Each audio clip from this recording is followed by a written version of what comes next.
జైనూర్ మండల కేంద్రంలో BJP party తరపున ఎమ్మెల్సీ ఎన్నికల ప్రచారంలో పాల్గొన్న ఎంపీ ఆదిలాబాద్ జిల్లా అధ్యక్షుడు శ్రీశైలం ముదిరాజ్, ఆసిఫాబాద్ నియోజకవర్గ ఇన్ఛార్జ్ కొట్నాక్ విజయ్ కుమార్, కొమరంభీం ఆసిఫాబాద్ జిల్లా జైనూర్ మండల కేంద్రంలో ఆదిలాబాద్, నిజామాబాద్, కరీంనగర్, మెదక్ ఉమ్మడి గ్రాడ్యుయేట్ ఎమ్మెల్సీ ప్రచారంలో పాల్గొన్న ఆదిలాబాద్ ఎంపీ గోడం నగేష్. ఈ సందర్భంగా ఎంపీ నగేష్ మాట్లాడారు.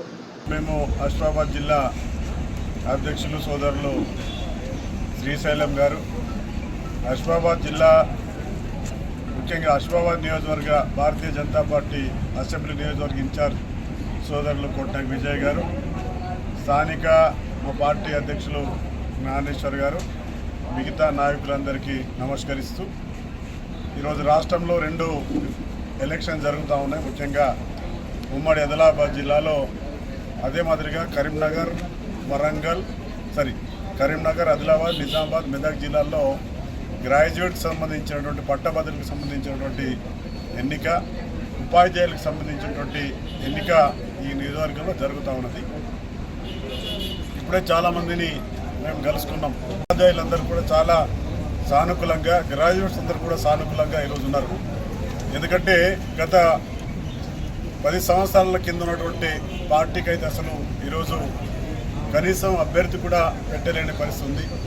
14 నెలలు వచ్చినటువంటి కాంగ్రెస్ పార్టీకి, ఎందుకంటే వాళ్ళు చెప్పినటువంటి మాటలు ఒక్కటి కూడా చేయకపోవడం వల్ల నిరుద్యోగులందరూ కూడా, యువత అందరూ కూడా ఈరోజు భారతీయ జనతా పార్టీ మోడీ గారి నాయకత్వాన్ని బలపరచడం కోసం సిద్ధంగా ఉన్నారు. వాళ్ళందరూ కూడా ఒకటే కోరుతా ఉన్నారు, ఈ దేశం సురక్షితంగా, సుభిక్షంగా ప్రపంచ దేశాల్లో మన యొక్క కీర్తి ప్రతిష్టల్ని పెంపొందిస్తున్నటువంటి మోడీ గారి నాయకత్వాన్ని ఈరోజు బలపరచాలని చెప్పేసి భారతీయ జనతా పార్టీ అభ్యర్థి అయినటువంటి గ్రాడ్యుయేట్స్ అభ్యర్థి అయినటువంటి అంజిరెడ్డి గారికి, ఉపాధ్యాయ అభ్యర్థి అయినటువంటి కుమరయ్య గారికి మద్దతు పలుకుతూ ఉన్నారు. ప్రగాఢమైన విశ్వాసం, నమ్మకం. జైనూర్ మండలంలో 145 ఓట్లలో మెజార్టీ ఓట్లు మనకు వస్తూ ఉన్నాయి. ఉపాధ్యాయులు కూడా ఆ విధంగానే వస్తూ ఉన్నాయి.